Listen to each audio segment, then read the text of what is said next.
ocorre a negociação de um imóvel que está em processo de inventário? Vamos conversar sobre isso.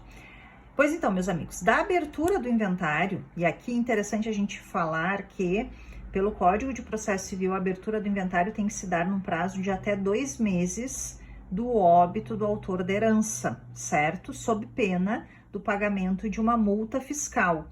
Claro que isso aí vai depender do estado, né? Nem todos os estados realizam a cobrança efetiva desta multa, mas ela pode ser instituída e cobrada, certo, pessoal? Mas fato é que da abertura do inventário até a expedição do formal de partilha, que é o nosso último ato dentro deste inventário, nós vamos ter entre os herdeiros que compõem, então, né, essa situação sucessória, um condomínio, a formação de um condomínio pró-indiviso em relação a todos os bens, o patrimônio que compõem a herança. E o que isso aqui quer dizer? Quer dizer que entre eles, então, existe esse condomínio onde cada um possui um percentual de posse e propriedade em relação a esse patrimônio, mas não há especificamente a propriedade do herdeiro A em relação ao patrimônio X, do herdeiro B em relação ao patrimônio Y, entender? E isso só vai acontecer no momento da expedição do formal de partilha, ok? Que aí sim, na partilha, nós vamos ter a situação da individualização da propriedade do patrimônio, tá? Mas durante essa tramitação, nós vamos ter a situação de condomínio. Pois bem, se durante este período a família, no caso, os herdeiros optarem por realizar a venda de algum imóvel, nós vamos precisar, então, necessariamente que haja a expedição de um alvará judicial autorizando a realização desta venda. E aí, neste alvará, o juiz vai indicar o valor mínimo pelo qual pode ser feita essa negociação, vai indicar como deve se dar este pagamento, ok?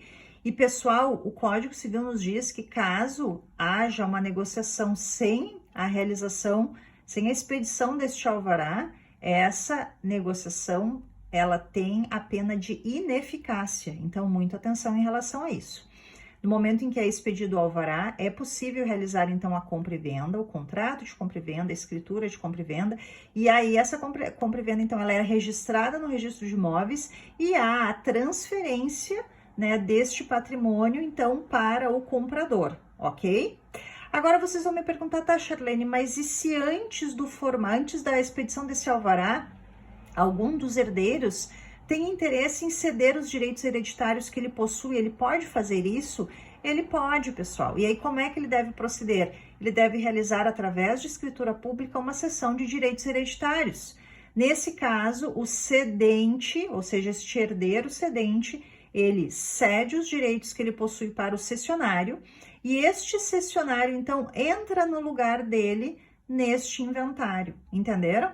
Então, aqui, antes do alvará, a gente trabalha com a cessão de direitos hereditários.